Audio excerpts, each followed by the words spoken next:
Bienvenidos and welcome back to Puro Pinche Gol, the place we discuss all things USMNT y la selección mexicana. My name is Adrian. Joining me once again is my co-host and Tocayo, Adrian, now from the comfort of his home. Adrian, man, what's up, bro? How are you? Hey, dude, finally back home. It was nice being 3 weeks in Monterrey. But man, I needed to get it out of that place because the smog was not helping me whatsoever. I think I'm getting better, but I mean, we'll see. Ready to see these October friendlies. I can tell you that much. Yeah, man, it's going to be an exciting weekend. October friendlies against finally some good opposition for both USMNT and Mexico. And Tigres versus Rayados playing Houston, so we'll be attending that match. So that'll be cool as well. It's going to be a friendly, but it's always nice to be able to see Tigres here in the States and in Texas. So we'll be definitely going to that matchup. Well, man, let's start it off with the preview for USMNT versus the October friendly oppositions of Ghana and Germany. Reminder for those of you, I need a reminder here. USMNT will play Germany on October 14th in Connecticut, and then 3 days later they play Ghana in Nashville, Tennessee. Just a quick recap of the roster that was called up for by Triple G, Greg Berhalter. If you didn't catch our latest video, our reactions to this roster drop, make sure to check it out. It's our most recent video before this one. So where we kind of give our thoughts. I think we were both in agreement, Adrian, that it's one of, if not Triple G's strongest lineups. So we're excited to see it perform against these two. Yeah, man. Strong roster from Triple G. For sure. Just a quick, I'm going to run it down the names real quick. I won't get into depth. We've seen most of these guys before. But goalkeepers, Ethan Horvath, Matt Turner, defenders, CCV, Carter Vickers, Setino Dest, Juan Jones, Lund, Tim Ream, Chris Richards, Miles Robinson, Joe Scally, midfields, Cardoso, Luca de la Torre, Maloney, the new call-up from Germany, Weston McKinney, Yunus Musa, gioreyna, and it was Malik Tillman. Malik Tillman has since pulled out. He suffered an injury in PSV's last match against Sparta Rotterdam, and he's been replaced by Alex Sendejas, who we said in our preview that he probably barely missed out. Well, here he is now, taking advantage of a Malik Tillman injury. And then forwards is Brendan Aronson, Balogun, Kevin Paredes, ricardopepi, Christian Pulisic, and Tim Weah. So strong roster to play equally as strong opposition. Like I said, they start off against Germany and then played Ghana, while Mexico is going to start off against Ghana, then play Germany. Adrian, man, this German team, it's a team that, has definitely not been the best in 2023. They've gone through 3 coaches. There was Hansi Flick. Then he got let go back in September after that 4-1 defeat to Japan. Then they had Voller, the interim, for a game when they beat France back on the. I think he was in charge against that match against France. But then they had Julian Nagelsmann, who has taken charge, right? So a Germany team that's kind of in disarray, kind of is still trying to find themselves in regards to, they're hosting the Euro 2024 next year.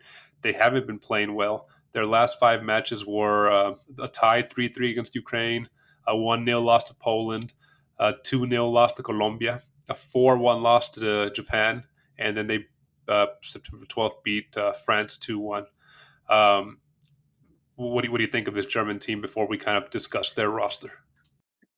Yeah, man. I mean, it's a tough time for the German team in general. Well, I mean, not even last year, but like the last 2 World Cups, ever since Chucky Lozano stung them with that amazing goal, they have gone, on a downward spiral, dude. I think that they haven't been able to catch up with other European powerhouses like France and Spain, and even England in terms of young development players. I think they linger so much on the golden generation with Toni Kroos, Matt Hummels, and Manuel Neuer, all those guys.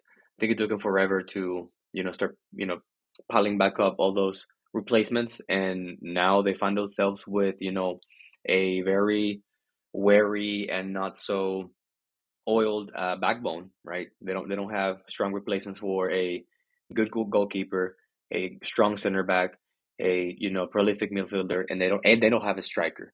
That's the biggest thing. They don't have a strong go-to striker uh, that they can just play with, right? The times of Mario Gomez, the times of Miroslav Klose, all of those are gone, and they haven't been able to replace them. They didn't have an issue back then because they had Muller and Andre Schurrle, who weren't they're not even strikers, right? They're either at best central forwards, but they were midfielders that were able to occupy that role. But now Germany's in a very difficult state. Nonetheless, it's still Germany, so it's still a tough competition, right? Yeah, I mean, it's still a squad where any of these guys would start on the USMNT or Mexico squad. So, it's not like I said, it's not the same as saying it's like Colombia when they're not at their peak anymore, right? And they have a huge drop off. I mean, this is still it's a drop off. It's a substantial drop off from that team that won it in 2014, the World Cup. But it's still like you say, they all play at great teams in Europe. A lot of them play Bayern Munich, Borussia Dortmund, couple play in Spain or England. But it's still a solid lineup and a solid squad. It just it's going to be Nagelsmann's first match, right? So we'll see how he does. Before we kind of dive deep into analyzing his squad and the formation he likes to play, it's funny because we've been begging and begging and begging the USMNT Federation and the Mexican Federation guys, y'all are going to host the 2026 World Cup. You have to play better teams, right? We can't keep playing these juegos moleros against Caribbean teams where Jesus Ferreira becomes the pirate of the Caribbean and just demolishes these small teams. No, we have to schedule matches like this, right, where it's against opposition that knows what they're doing and is decent opposition. Nagelsmann and the German FA are getting a lot of negative press, a lot of criticism for scheduling these two friendlies against Mexico and the United States. For them, these are juegos boleros, and they're wanting their fans and the press are wanting them to be playing better anticipation, better opposition in anticipation of hosting the 2024 Euros. So a lot of pundits back home in Germany are probably saying, what are we going to learn from these games? But it is a chance for Nagelsmann to maybe rack up a few wins, though he probably won't find them as easy as he thinks or as the German fans think. But we'll get into that, man.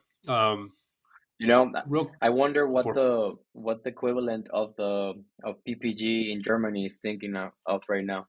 I wonder if there's someone out there doing a preview of these matches, just like yourself and myself, and going over complaining about the German Bundes and all that stuff. So if there's just any PPG fans out there in Germany, holler, let us know what's good. yeah, they're just screaming out 999, like raging at this. uh, but Hilarious. nah, man.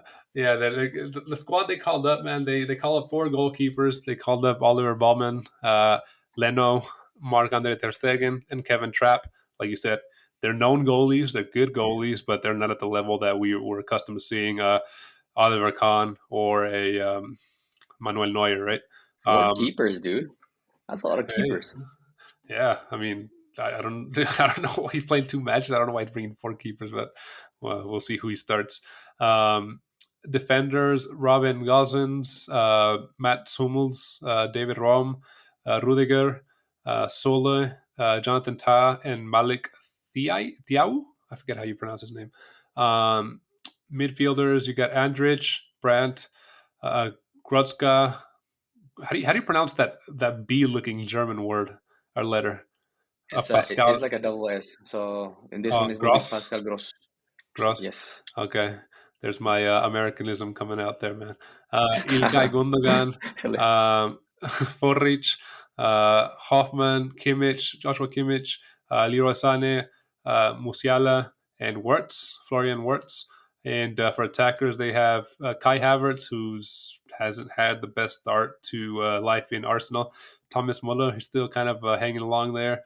Fulkrug and Behrens.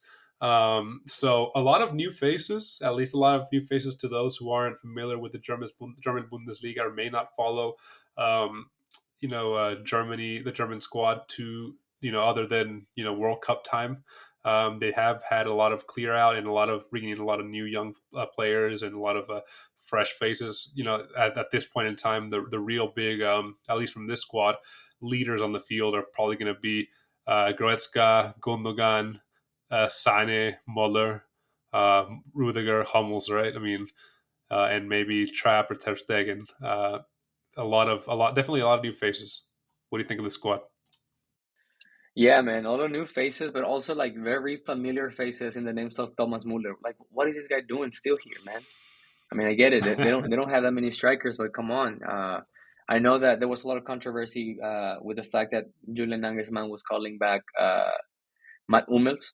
So, I mean, it's still. I mean, if you go line by line and you analyze it player by player, this is a very strong team. Like all of them are, playing at the either if they're not playing at the elite of the Bundesliga, they're playing at the elite somewhere else in Europe, right? And all of these are like staples in Bundesliga, and of course, they had the likes of uh, Jamal Musiala, who is one of those, very promising young talents right now in Europe.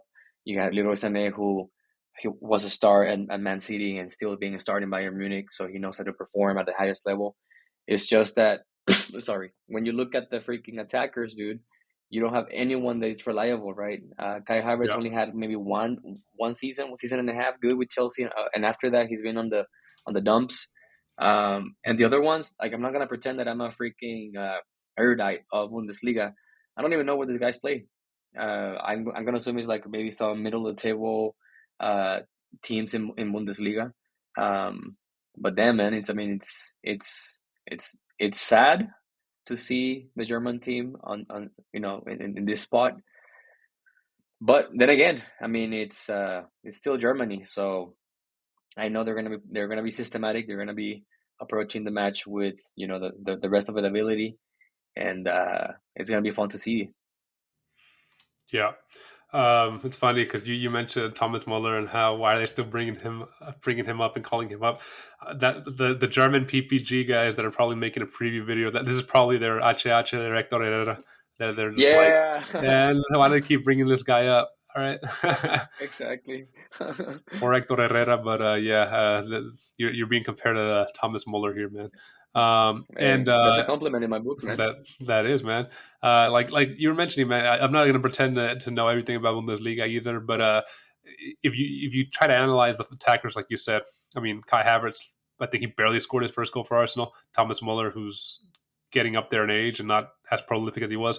But I don't really know who Fulkrug is, but Behrens, I know him just because he plays with Union Berlin, who's been getting a lot of watch time, and it's a lot of social media for USMNT.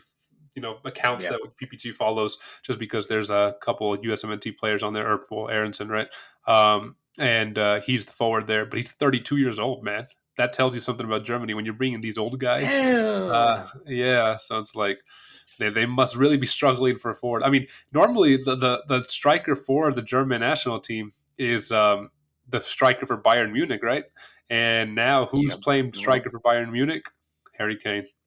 So that just kind of tells you that they Yeah. really are lacking Mm-hmm. an actual striker.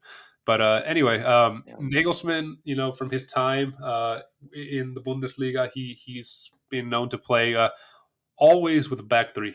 He likes to play a 3-4-3, 3-5-2, 3-1-4-2. So assuming he'll play like this for these two matches, man. I mean, I looking at the defenders he has, that might actually work out for speedy USMNT forwards. Tim Weah, Yeah. Gioreyna, Pulisic, Balogun, or Pepi behind, because Mats Hummels, Rudiger, a lot of these guys are older or not known for their speed, right? So They're if he super does slow, play, man. yeah, if he does decide to play with a back three, obviously they're quality defenders, but not known for their speed. So that might be something that the USMNT might be able to expose there. Um, well, that's it for the German team. Before we move on to Ghana, man, kind of want to get your prediction. What do you think for the USMNT and Germany? I think it's gonna be a tough one, dude. I anticipate like a tie, either 1-1, 2-1, 0-0. I think even though the German team is going through a tough situation right now, I think they're gonna neutralize each other. I don't expect Triple G to be, out there attacking constantly, because we know that he's not very attacking forward.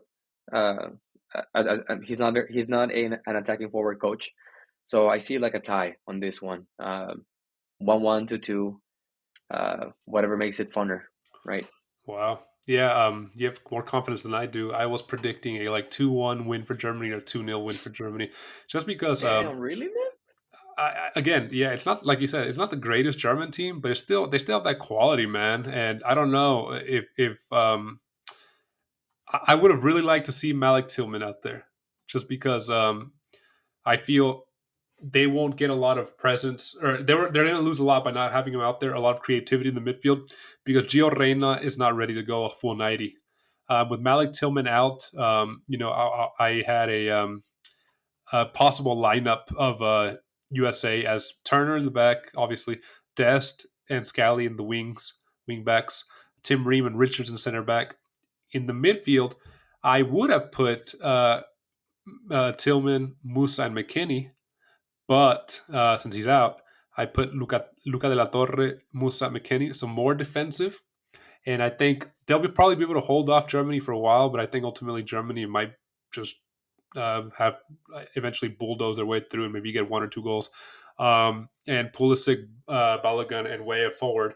Again, that's where we can be dangerous. The USMNT can be dangerous with the long balls, using the speed. But I think ultimately the USMNT lose a lot of creativity without having Tillman there or a fully fit gioreyna. And Luca de la Torre isn't that guy that's creative going forward. He's more of a six, right? More of a holding midfielder Yeah, in the center. yeah. So I just don't see where the USMNT will get much chances other than maybe Musa and McKinney just launching long balls for Balogun or Weah or Pulisic and just attacking those two slow center backs. Or well, I guess he plays with one center back if he plays with back three. But it's also going to depend a lot how McKinney plays. We know that like my opinion, when he plays at his best, I think he's the best USMNT player. But it's like he doesn't play at his best all the time, right? I think he probably plays at his best half the time he plays for the USMNT, if that. He But plays his best against Mexico. yeah, yeah, no kidding. Yeah. Uh, but yeah, I think 2-1, 2-0 Germany, and I also think they're going to be playing the German team that is going to be playing with a lot of wanting to impress the new coach, wanting to make a that impression to Nagelsmann that you called me up, I'm here to play, and teams always get kind of rejuvenated with a new coach. So USMNT might just be the first victim for Germany here. Um, I just have one thing to say, dude. You gotta believe. You gotta believe, my man. All right, man. I'll believe. I'll believe we beat the USMNT beats Ghana.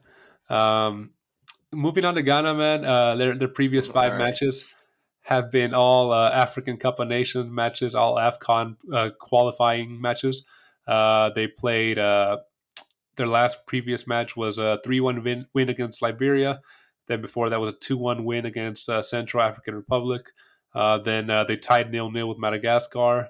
Who were they playing in Madagascar, dude? Giraffes. They played Angola, tied 1-1 with Angola, and then again played Angola before that and beat them 1-0. So not the greatest of opposition for Ghana here the last couple matches. They, I guess, haven't lost, but again, they haven't played like anybody amazing. Real quick, just some USMNT fans. You guys are familiar with Ghana. They have a history of playing the USMNT in the World Cups. 3 matches back in 2006, 2010, 2014. 9 goals scored total, 4 for the US, 5 for Ghana, and 2 wins for Ghana. Back in 2006, they beat the United States 2-1 in the group stage, and then they, of course, knocked out the USMNT in 2010 in the round of 16, 2-1. And USMNT getting revenge in the group stage of 2014 with a 2-1 win over Ghana. So 2 teams that played each other in the highest of, I guess, tournaments and of circumstances, and 2 teams that are pretty familiar with each other. Um, and yeah, man. I mean, have you? You know, it's a very different Ghana than from those years, right? This is a Ghana that's it doesn't Yeah, have. no, It's kind of big rebuilding. time, dude. Yeah, I was going over their freaking roster, and I think I only know Jordan Ayew, and I'm surprised he's still playing. I'm not gonna Yeah, lie. Maybe Thomas Party. I think he plays at Athletic de Bilbao or Atletico de Madrid, if I'm not mistaken. But other than that, yeah. I mean, it's very difficult for me to pinpoint where do they play.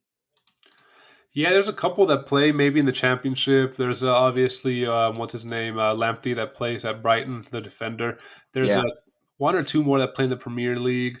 Um, but yeah, I mean it's nothing like those days where they had Asamoah John, where they had obviously the two IU brothers, Beltang, where they just had a very solid squad, right, of players playing at the yeah, top of football.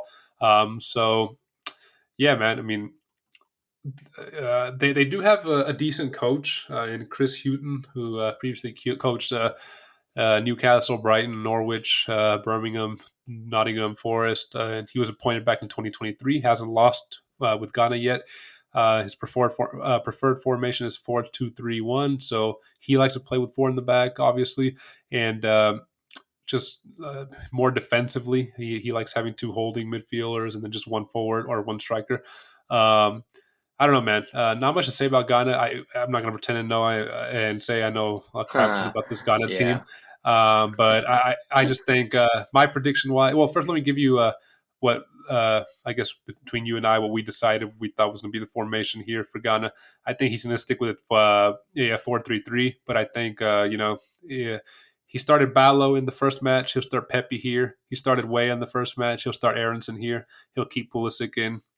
I think by that time, Reina will be probably more up to speed. So he'll probably start Reina in the midfield with McKinney and Musa. And then I think in the back four, he'll start Dest and Lund on the wings and Carter Vickers and Richards in the center back. So similar formation, couple changes. And I don't know. I think USA takes it 2-0, maybe 3-0. What do you think? What's your prediction? Yeah, I think this one is gonna be it's not gonna be a comfortable win for the USMNT, even though that we're both talking about this not being the best Ghanaian uh, roster that we've seen in a while. But I think it's gonna be like a 1-0, 2-1 win of the USMNT. And just to correct myself, Thomas Partey plays at Arsenal, and Iñaki Williams plays at Atletico de Bilbao. Just to Oh, correct okay. myself. Yeah, but yeah, I mean, I don't know if it's gonna be a walk in the park for the USMNT or a comfortable win for the USMNT. I still think that Ghana is gonna put up a strong fight. It's gonna be a tough opposition just because of the physicality of their players. And I mean, I rarely watch a Ghana match. So if it isn't in the World Cup, I'm not gonna watch it. But yeah, Right. 2-1, 3-2, 1-0 sounds realistic for the USMNT. Well, I think this is what I'm gonna tell you to believe. Like you told me, I do think it's gonna be a walk in the park. I don't know unless Triple G pulls one of his Triple G tactics and messes it up. I think anybody can coach this. I think anybody can coach this strong enough USMNT roster to win comfortably against this Ghana roster. Um, I'm gonna Damn. stick with 2-0, maybe 3-1. But yeah, going to be exciting matches, man. We'll see. This is going to be obviously Triple G's biggest test, even though they are friendlies. Biggest test since since he started back up with the USMT for his second term. Yeah, So yeah, going to be two good ones to watch, man. Adrian, man, as we wrap this episode up, where can our listeners find us, dude? Then they can always find us on YouTube. Don't forget to subscribe, hit the like button, and turn on the notifications. You can also find us on Apple Podcast, Spotify, or wherever you get your podcast on. Last but not least, you can also find us on Twitter and Instagram at Puro Pinche Gol. We post stuff every now and then. Yeah, make sure to follow us and also let us know in the comments what do you guys think are going to be the results and your predictions for USMNT versus Germany and Ghana. Or do you agree with Adrian that it might be a not necessarily a walk in the park against Ghana, and Germany might tie with the USMNT? Or do you agree with more with me that I think they might lose against Germany and might walk in the park against Ghana? And if we're missing somebody from Ghana that you're thinking we need to watch out for, let us know. But I do think this is a weaker Ghana squad than previous years, so I don't really think Yeah, we I missed agree. anybody. Um, I also want to know if they know anyone from Madagascar. Please let us know because we honestly don't know anything about who plays in Madagascar. If there's any relevant player that we should be keeping an eye on. yeah, when I said Madagascar, when I was thinking of that match, I literally just pictured the movie of that zebra, that lion, and the hippo. Yeah, Damn, dude, so I that's was like, who are they hilarious, playing? man. But yeah, let us know for sure because I do not know of any player from Madagascar. So watch they have like a crazy star that plays somewhere. Um, but yeah, we'll catch you guys on the next one. Adrian, man, another fun one with you, brother. I'll see you next time. Always a pleasure, man. Take it easy. Likewise, man. See ya.